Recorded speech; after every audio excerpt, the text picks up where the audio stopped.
Alhamdulillah. Alhamdulillahirrabbilalamin, masih di Islami Twinda, masih membahas tentang apakah orang tua menanggung dosa anak.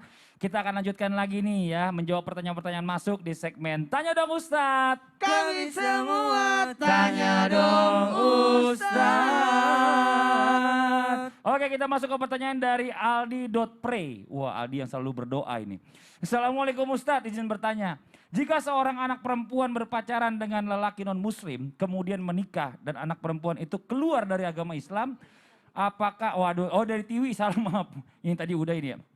Oh ini dia, dari Tiwi ya, dari Tiwi 1419, Assalamualaikum. Ustadz, mau tanya nih, bagaimana hukumnya jika anak tersebut adalah anak angkat? Apakah sama orang tua angkatnya juga menanggung dosa anak tersebut? Apakah ada perbedaan antara anak angkat dengan anak kandung? Ini tolong dijawab Ustadz Maulana. Bismillahirrahmanirrahim. Ketika kita mengangkat anak itu sebagai anak kita atau dalam artian anak kandung, maka juga termasuk kewajiban kita untuk menanggung biayanya, menanggung kesehatannya, menanggung segalanya, bahkan termasuk menanggung bagaimana kita membentuk anak itu menjadi anak soleh. Sekali lagi, membentuk anak itu menjadi anak soleh. Akan ada juga orang mengambil anak tapi dipekerjakan. Ini mengambil kesempatan ini. Bagusnya memang kalau kita mengangkat anak, ya kita nolongin, kita bantu. Dan ingat, anak ayam saja kita pelihara, dapat telur. Apalagi anak manusia. Nah, minimal dia doakan kita, ya menemani kita. Ya Allah, menuntun kita nanti di akhirat.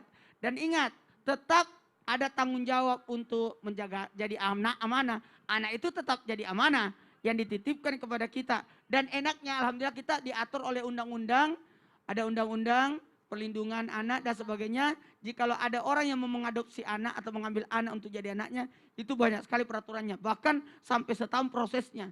Tidak semudah itu. Karena kenapa? Karena dilihat apakah dia sanggup atau jangan sampai dia terlantarkan. Ini bahaya karena ada 10 hak anak. Hak ada pendidikan, hak kesehatan dan hak sebagainya. Dan apalagi memenuhi kebutuhan anak itu. Sanggup nggak memenuhi kebutuhannya? Sekolahnya dan biayanya dan segalanya. Pengobatannya, mohon maaf ya, tanpa menggurui. Jangan sampai, mohon maaf, justru engkau tidak memberikan kebahagiaan kepada anak itu. Apalagi menjaga nasab. Ini kalau anak-anak susuan ya. Iya, anak susuan. Anak susuan hati-hati kita harus menjaga. Kalau anak susuan itu betul-betul dijaga, jangan sampai justru kita merusak nasabnya. Karena tidak boleh lagi menikah. Betul. Sama diri kita atau sama anak kita atau siapa anak susuan itu. Makanya perlu dijaga. Sekali lagi perlu dijaga siapapun anak. Sekali lagi siapapun anak. Makanya kalau kita mau bersedia menanggung anak, mengangkat anak, maka siap untuk menanggung segalanya. Masya Allah. Termasuk pertanggungjawabannya. Iya.